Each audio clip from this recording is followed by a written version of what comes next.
Hello, in this video I will show you the location of all the main fuse boxes and relay panels on this Opel Corsa D. There is one fuse box in the engine bay, one in the fascia and one in the load area. Before I show you the location of the fuses, first I'll show you how to test the fuses, if they're good or bad. I'll show you how to test the fuses using a multimeter and a test light. First I'll show you how to test the fuses with the test light. For this purpose we need to turn the ignition on. This is the test light that I'm using. We need to attach the cable of the test light to battery negative or somewhere on chassis ground. Then we're going to start testing the fuses with the test light. On the fuses there is two pins, you can see them right there before the 30 and after the 30 there is two pins where we touch them with the test light, and if both pins light up, that means the fuse is good. If only one pin lights up, that means the fuse is bad. Sometimes none of the pins light up, that means that there is no power going to that fuse. Next I'll show you how to test the fuses with a multimeter. This is what the fuse looks like. You can see that contact in the middle that is connecting to the two pins. This is the contact that shows if the fuse is good or bad. If the contact is burnt, that means the fuse is bad. If it's if it's connected, that means it's good. When we test the fuses, we should measure resistance with the multimeter. So when we turn the multimeter on, we should turn it to 20k ohms. When measuring the fuses, the resistance should be very close to zero. We'll start now testing each fuse.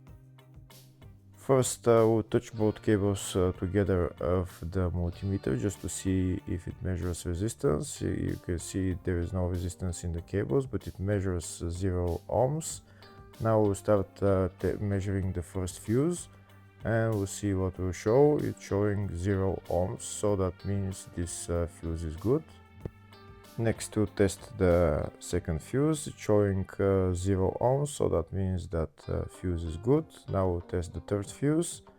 Third fuse is also showing 0 ohms, so that means that fuse is also good.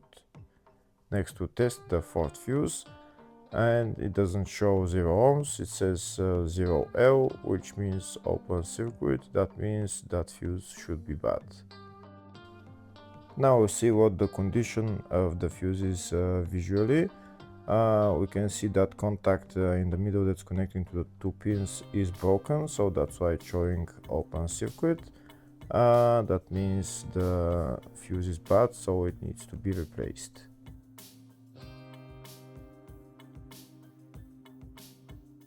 Next I'll show you the location of all the fuse boxes on this Opel Corsa D. There is two fuse boxes in the engine bay area. Engine bay 1 fuse box is located behind this plastic cover. The engine bay 2 fuse box is located just on the battery behind this plastic cover. That's it right there. The next fuse box is in the fascia just underneath the steering wheel. You need to pull out this cover, and that's the fuse box in there. Next fuse box is in the load area. It's just behind this plastic cover where I'm showing with the arrow. Next I'll show you a diagram of all the fuse boxes on this Opel Corsa D. There is two fuse boxes for the engine bay area. One of them is for the up to 2007 model and one is for after 2007. There's also a fuse box in the load area, fascia and engine bay 2. Hopefully the video was helpful. Please like and comment on the video and subscribe to the channel. Thank you.